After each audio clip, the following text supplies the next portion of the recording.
Yeah. Yes, welcome to everybody this evening. Yeah, welcome everybody. Mark and Jules from Brain or Shine here.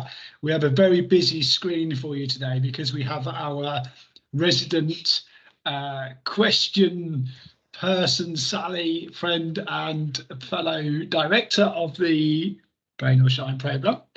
And we're also really pleased to have Tim and Michelle Samples with us as well. So just to tell you who these guys are, obviously Sally's a friend of ours and also a business partner, as you know if you've joined us before, but if you haven't, Sally helps us to host these meetings and also does a lot of work with Brain or Shine to help the project get off the ground and keep running. And we're in the process of applying for some more funding at the moment, which is Sally's big remit there. But also, more importantly, from the brain injury point of view, if you haven't met us before, I'm Mark with the brain injury. Jules is my wife, my lovely wife, who lives with Mark with the brain injury. So we have those two perspectives. And Sally is also a friend and a work colleague who meets Mark and deals with brain injury from a friend and work colleague's point of view. But also to introduce Tim and Michelle. We were absolutely delighted to meet these guys at our local Headway and a few conferences a few years ago. And I have no time concept of how long ago that was, because that just disappears out of my mind. But I'm going to let them introduce themselves and tell their story a little bit in a moment. But the one thing that really stood out for me with these guys is the minute Tim and I met, we were like comparing notes straight away, like, yeah, that happens to me. Yeah, that happens to me. That happens to me. And Jules and Michelle were standing next to us going, yeah, we deal with that. Yeah, we deal with that. Yeah, we deal with that. So it was a very much a parallel universe, I think, that we're living in. The only thing I'll point out that Tim and I experienced slightly differently is Tim walks with a stick sometimes and has a few more mobility issues, whereas I don't. But I think everything else that we experience is the same. But yeah, very similar. But you've just had the brain injury longer than me. But anyway, over to you guys. I'll let you tell us a little bit about yourselves. Hi, I'm Tim. Back in 2005, I suffered a series of epileptic seizures whilst driving our daughter to school. Rushed to hospital, discharged. It's just epilepsy. Go home, live your life. You can't drive for 12 months. And I had a load of issues which we didn't understand what was and what was causing it. Neurologist was telling me I couldn't have these problems. Fatigue. What the main thing was, what we now know is fatigue, which you get people tell you, I get tired too all the time, and it's not tiredness, it's complete and utter energy drain. Your body doesn't work, your mind doesn't work. And this took about 4 or 5 years to actually get told anything, didn't it? And it was only from our own research, which we did, and then I got a diagnosis. I had 2 benign brain tumours, which caused everything. Got referred to our local community brain injury team, who agreed that I've got cognitive, long-term, short-term memory problems. Explained exactly what fatigue is and managing it and things like that, which was a goal changer. Just learning about fatigue was a goal changer for me. I had learnt I have to plan to have a rest day either before and after, or definitely after, and I still do. Even 19 years on down the track, I still have to keep that in my mind. And it was my wife who took the brunt of my frustrations, annoyance, and that. And I know if it wasn't for my wife and children, I wouldn't be here today, because I was in such a dark mood. I hated the new me. I was knocking myself up. I was 30. I should still be able to do what I could do yesterday morning before the seizures. But, you know, I knocked myself up, and it was only when I learnt what was causing everything, but I learnt to live with it and make the best of the new me. That was like the parallel universe of what you just described there. Exactly. Yeah. Yeah. Is there anything you want to add as well, Michelle? No, well, yeah, I was the long-suffering wife. I got to a point where I could have killed him because I was just with him 24/7, and his mood, yeah, he was so depressed and that, and it didn't matter what I did, what I said, or what I tried to get him to do. He wouldn't come out and do anything. He wouldn't do any family things. And it was like having a husband that was not there. Yeah. Even though he was there with you, he wasn't. And I was doing everything on my own. Yeah. So, yeah. Is that your parallel universe? It's amazing listening to this, because you said when you met each other you were comparing notes, and I've just written down a few things. You've been told to go and live your life. Mark was told to go and live his life. Yeah. The fact that it took you ages to get any real information, the fact that you have to plan the rest days, the fact that Michelle took the brunt of the frustration. It's like hearing Mark and Jules' story from, it's like you're two actors playing Mark and Jules in some way, because it's so similar. Oh, I haven't got the hair though. Those might be better, you never know, Tim. But it's so interesting because you know, a lot of people who haven't met you before don't know that story. It's the same with Mark and Jules, and you know, there's lots of similarities, but it'd be really interesting. I mean, you talked earlier about you have to walk with sticks sometimes, but what about those hidden disabilities that you experience that people might not see? How do they manifest themselves with you, Tim? The biggest one was my mum and my siblings. They just looked at me and said, well, you can do stuff. Why don't you? It was like, the big one was, why aren't you working? Well, my brothers all the while. And there was like, well, coming to this event was a week-long planning and organising in my head and things like that.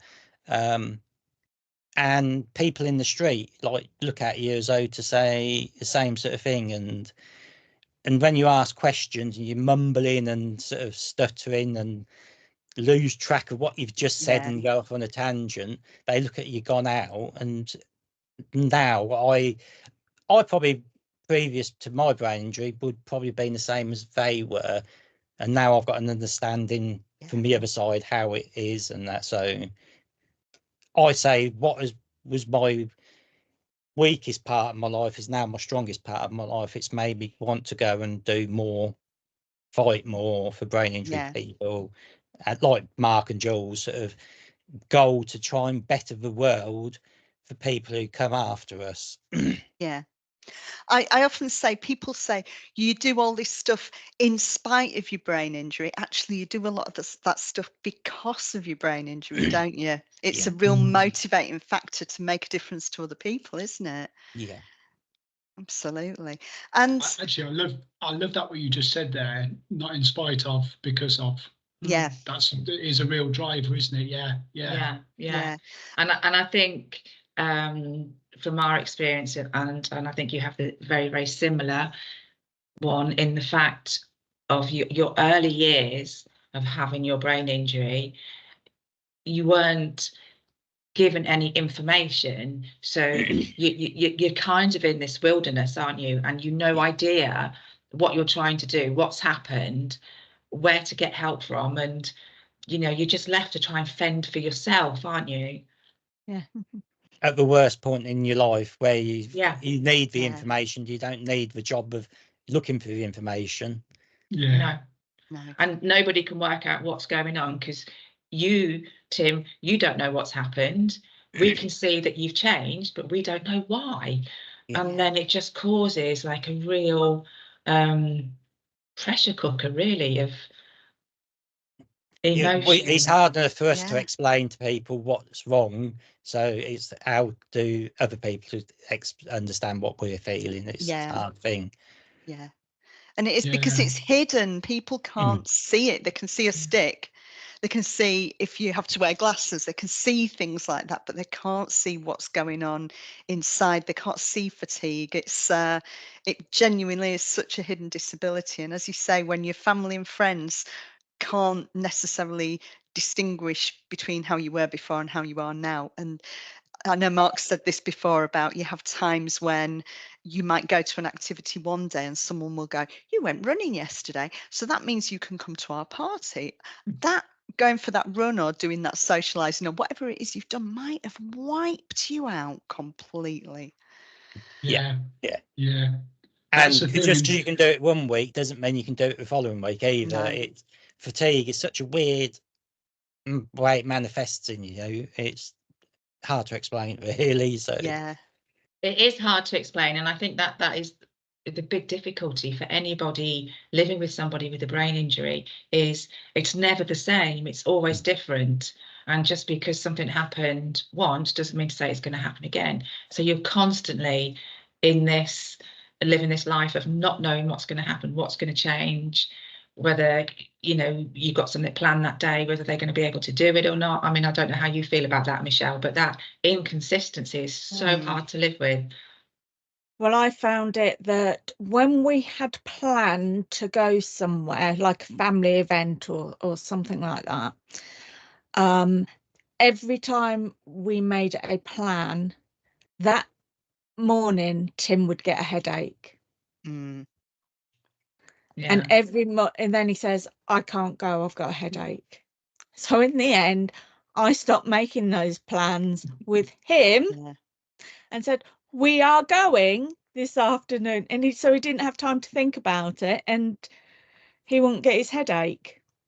Wow. I think it was the stress that actually caused him thinking about he's got to converse with people and, how many people are going to be there and what they're going to say. And, I think it just wound him up so much that he'd get a headache. So in the end, I'd say, right, we're going. And that was it. It was booked and we were going, and he couldn't get out of it then. Do you know what? It sounds so simple when you say it like that, but that's a real game changer, isn't it? Yeah. And do you find it, when Michelle goes, okay, get your coat on, we're going outside, we're going to do this, that, and the other, off we go. Do you find that's okay? Can you cope with that in the moment, or do you still find it stressful? It all depends on the activity. I always suffer from anxiety a lot through trying to act normal and things like that. I find that sort of very tiring and stressful and things like that. But I think I'm better than I was. Oh yeah, he's a lot better than he was. Yeah. But I mean, it was annoying that family just thought there was nothing wrong with him. He'd had this brain episode and now he was back to normal. And they were so infuriating because they thought, well, he can work, and just sort of saw us as being benefit scroungers, where actually, no, he couldn't. He really couldn't do it. And I think the other thing that we used to get from some family and some friends is that they used to think Mark was faking it. And that was really tough, wasn't it? I think that was your parents, weren't it? Until we'd gone out for a meal one time. We went out or did something with my parents. Tom's birthday at the end. Yes, something. And all of a sudden, Tim deteriorated and started going into his sort of vague stroke type symptoms, and he gets face droop and everything, and they saw him and saw how it affected him, and after that day that was it. Now they're just like, they totally understand and they go, is he okay, and how is he and everything, rather than, well, what's wrong with him again type thing. So in a way it took that hidden disability to sort of show its face for them to take it seriously, didn't it? That's amazing what you just said there, Michelle, as well, because I had exactly the same types of experiences. And I think in the early days, I didn't understand it myself. So I didn't understand why I didn't want to go to the party or why I didn't want to talk to anybody. And then when I realised that, it started to make sense. And I've just seen in the chat here, there's two things. Karen's asked a question really quickly, where do I find more information on fatigue? So I just wanted to say to her, we will be doing a lot more on fatigue, and there's some on our website. So I'll come back to that in a second. But Teresa said, do you find small talk is tiring? It seems to be the most draining thing for me. And that was real key for me. If I was going into a room, say like business networking, for instance, and there was somebody standing up and talking about their business, for example, and they were telling a really interesting, engaging story, I could engage in that because it had some purpose.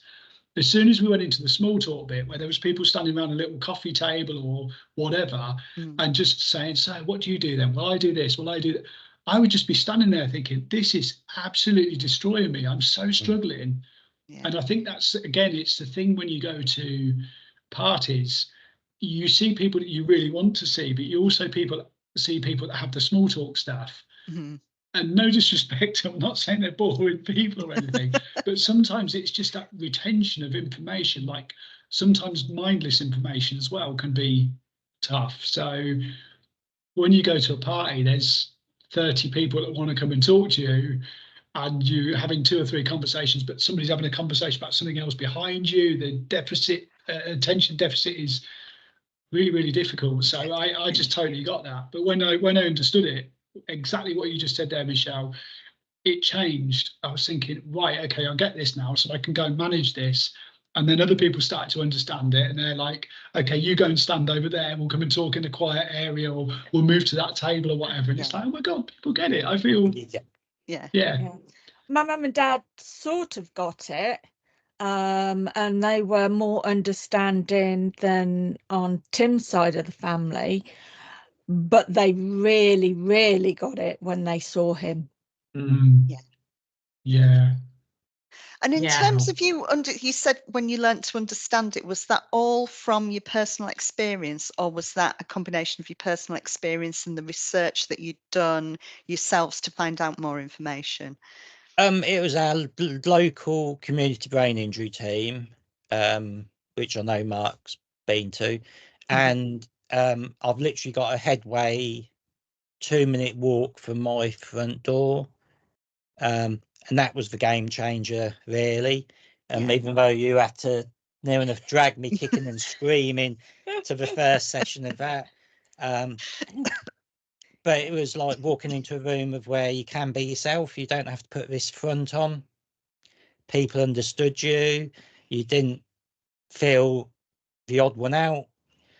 And it's the work that I've done with Headway and sort of like research. And I've thrown, when I was a bit better, I threw myself into a lot of studying and getting sort of involved in brain injury groups and things like that. So I sort of taught myself a lot of coping strategies, I think. And if you had to pick your top 3 coping strategies, Tim, for you personally, what would they be? Fatigue management is the biggest one, because that impacts everything from, to even talk in the early days, even doing a talk like this, I'd be totally drained, and tomorrow I'd be asleep in the chair and couldn't do anything. And it's sort of learning to build your management of fatigue up. That's the biggest one. And I think the biggest one is learning to accept who you are now. And embrace it, and not be sorry that you're not that old person you were before, and sort of, if you don't like me sort of thing, and stuff you sort of thing. That's brilliant. And how about you, Michelle? What would your top 3 coping strategies be? Make sure you do something for yourself.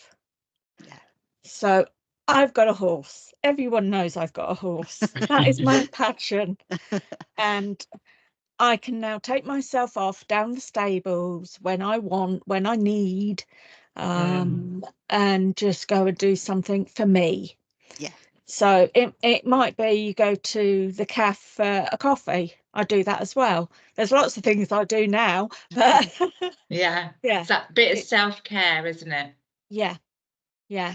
But And in the allowing early yourself days, not you to were feel afraid. guilty. You were afraid. I didn't want to leave him in the early Yeah. days because I was worried about what I would find when I got home, whether he'd be on the floor, whether he'd still be, you know, alive, or, you know, everything like that. But yeah, so although I did go to the stables, I didn't relax. Yeah. It was only when he started going to Headway, and on a Tuesday morning, I could relax on that Tuesday morning because I knew he was with people that if anything happened, they would deal with it. Yeah. So, but that's built up and built up, and now it doesn't bother me if I leave him. So yeah, because I know now, I think that he is sensible and he will do the right thing, whereas before he was in such a dark place. yeah. I didn't even know if I was still going to have him when I got home. That's really hard, isn't it? Yeah. It's really hard. And if there's anything that if you could get in that time machine and go back to the beginning of your journey and have a chat with yourselves back then, what information would you want to tell yourself? What would you say to reassure yourself, to help yourself cope? What message would you give to yourselves back then? It will get better. Yeah. It's not going to stay like this all the time. It might take a while, but you will improve and you will be able to live with the brain injury and the effects it's caused and given, and the rest of the family will be able to deal with it. Might take a while, but it's not impossible. Yeah. Yeah. That's fantastic, Michelle. And I wish Brilliant. somebody Thank had you. told us that. Yeah. My There's biggest light thing is at the I end of wish the I was tunnel, more yeah. assertive Yeah. in the early days and had gone back to the doctors and had said, this is what's happening. Whereas because we were really unsure about it, we weren't forceful enough, I don't think. But it's really hard, isn't it? Because you trust the doctors, you trust the medical system, you trust the people with the knowledge. Initially, you think that when somebody says something to you, then that's going to be what will happen. And again, I mean, we were told in the early days, 6 months, give it 6 months. 6 months isn't a long time, and these things will start to improve. And then when you go back and think, well, actually, 6 to 12 months, because yours was quite severe, you got to remember. So on average 6 months, but yours might take 12. And then when you're 2 years down the line and people are still saying to you, well, do you know what, you can still do this, or they fob you off and that, it becomes hard to battle, doesn't it? And also when you're doing all these things yourself and you're a get and go type person, you generally think, well, I'll just get on with it. So as you say, then I saw you shaking your head then, Michelle, the trust diminishes. But it totally diminished with us because it was me having to battle and fight with the professionals because they wouldn't listen to me. When I was telling them there was something wrong with him and he is not still not right. And he's doing all these weird things, and he can't find the right words, and he can't sort of remember anything and things like that, and they were going, no, he can't have all those problems. I'm going, well, he does. But he does. He does, yeah. So that's that was really and you know difficult. him better than anybody else, so you know what the baseline is, don't you? You know what the changes are. Absolutely. I think the problem there is I had been through it with my son because my son's autistic, and it took me fighting and battling to get him a diagnosis of autism. And so then it was all a matter of, here we go again. Yeah. I think one of the things in our case that helped was Mark didn't accept it for a long time, Mm. that there was any change. And I'm not saying that you wouldn't listen to me, but sometimes it's harder when it's coming from me saying that this is different, and you're like, no, I'm not. We had a friend come and visit we hadn't seen for a number of years, and he hadn't actually been to see us since the brain injury. And the moment he left, he turned around to my son and said, "What's happened to Mark? That's not the man I met." Mm. And when I said that to Mark, he's like, "I can't believe he said that." And I said, "Because that's the truth. You're not that person anymore." But hearing it from somebody else, and somebody really reliable as it was, really made Mark think, hold on, maybe there is some truth in what Jules is saying. Yeah. Yeah, it's strange, isn't it? But what I find really good and what's wonderful about this community is that, you know, people like Tim and Michelle and Mark and Jules, is you're sharing your experience, because it normalizes it and it makes other people feel like they're not alone. And actually, how much would you have loved to have had something like this at the beginning of your brain injury journey? Yeah. So I think what you're all doing is amazing. Yeah, we sort of did. There was a very tiny group of people who met up at Headway for people with brain tumours. So it didn't cover all of brain injury, but we thought, well, we'll go. And there was one couple there who had operations on his brain, and it really left him disabled. His speech was slurred. He couldn't find the right words. His wife was having to do a lot of things like that for him. And he says, please don't have an operation. If they say they can't operate on your brain tumours, then don't insist on it. And that's when we stopped looking for that, if you like, cure, because we thought by operating on the tumours, he would then be cured. And that was a big help. Yeah.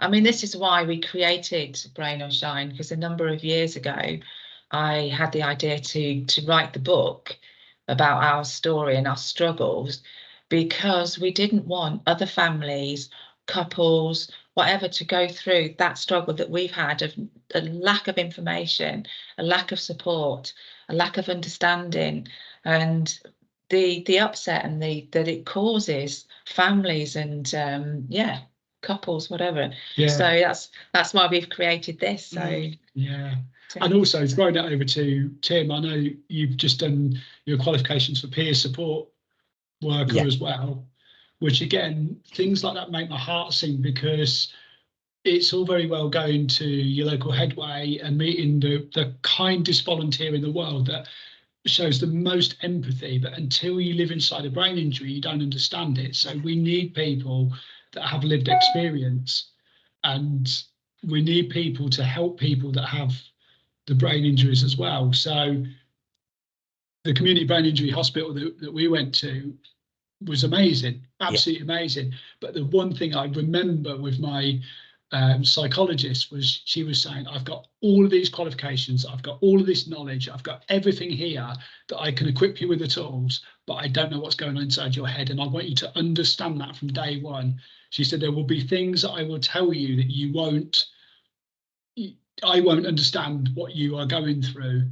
So it's really, really, really key to have more people like us there, and obviously Michelle and Jules as well, to understand how to live in that situation and not just be a clinical person that's qualified up to the eyeballs and then goes home at the end of the day to their family that don't have a brain injury or whatever. So that's really good. Teresa's just asked if we know if the US have peer support as well, which is something we need to find out, because we can do some research. Same you. Same you Yeah. might be a place to look at. Okay. Because I know they're definitely. trying to start a peer support. Well, a mentor scheme they call it. Which is probably the American equivalent. Do we have a link for that? Because it Just might be popped it quite in good. there, Just same pop you it got. in Same there. you got all. Oh, look at that. That's just as I'm It's, Look at saying that, it, it seamless. appears. It's Amelia Clark's charity she was in Game of Thrones, if people She know was. that. Ah. I'm Everybody a remembers that bit. I'm an advocate for the charity. Yeah. I met her mum at a conference and shared my story, and now I'm an advocate for the charity. So they do a lot of good work, and They do. They Yeah, do indeed. Yeah. And And they're international, are they? Yeah. yeah. Like us. Yeah. That's it. But what Teresa just asked, that we are getting to grips with the overseas brain injury as well, because one thing we've noticed is it doesn't just happen in England, does it? You know, it doesn't happen just in the UK. People have brain injuries across the world, so we're looking at different organisations across the world as well, and trying to connect with them, because it's really fascinating the work that's going on. But we just need more of it. Yes, we do. Yeah. And Karen also asked where she could find some more information on fatigue. Yeah. One thing that we do have is we have a fatigue management worksheet. So that can help you in terms of managing your fatigue, which something, again, going back to those early days when we understood what that was, that really, really, really helped us. Yeah. That's on our website. Yeah. And that's free to download. That will help you to understand your fatigue better, I think. Yeah, that was a game changer for me. I was given it on a program, funnily enough, called Understanding Fatigue, which is something that we're in the throes of creating something very similar, because Tim said it, I've said it, it changed my life. And the fatigue diary that Jules is just talking about, it just seemed like a really strange exercise, simple exercise to do at the start. I thought, where's this going to go? And then all of a sudden I realized that it worked. We also have a podcast on fatigue. One of the episodes, or two of the episodes, I think, was on that. So have a listen to them as well, Karen. And for anybody else, of course, not just Karen, but go on to our website, brainOrShine.com, and there's links to absolutely everything on there. You can connect with us on the what's the social media site? Brain Injury Fog kicking in. Instagram? No, the other one, Facebook. Facebook. Sorry, I'm trying to type and listen to you and do that, and it wasn't happening. I couldn't remember the name of Facebook. Facebook, we have, yes. If you're not already on there, we have a peer-to-peer group, private group for anybody that's affected by a brain injury. So it could be your family members. We have a number of people that join because they want to know how to support their husband, their brother, their mother, their sister, whatever. So it's for everybody affected by the brain injury. Yeah. As I always say, a brain injury doesn't just affect us, it affects those nearest and dearest to us. Yeah, they have everybody. to live with it. So any support that family can get is just as much as we can give. Really. Yeah, absolutely. Yeah. And the Michelles and the Juleses need a lot of support as well, and I think sometimes people forget and about a lot them, of praise don't they? as well. Yeah. We've just had one come in from Amanda here as well. I'm gonna quickly answer this one and get you through as well, Tim. But does anybody have the answer that can be used? Well, the well-meaning people say things like, you look normal, or you look fine, you look really well. And funny enough, I was having a conversation with somebody about this the other day. So somebody will go, oh, you look great. I always take that as a compliment.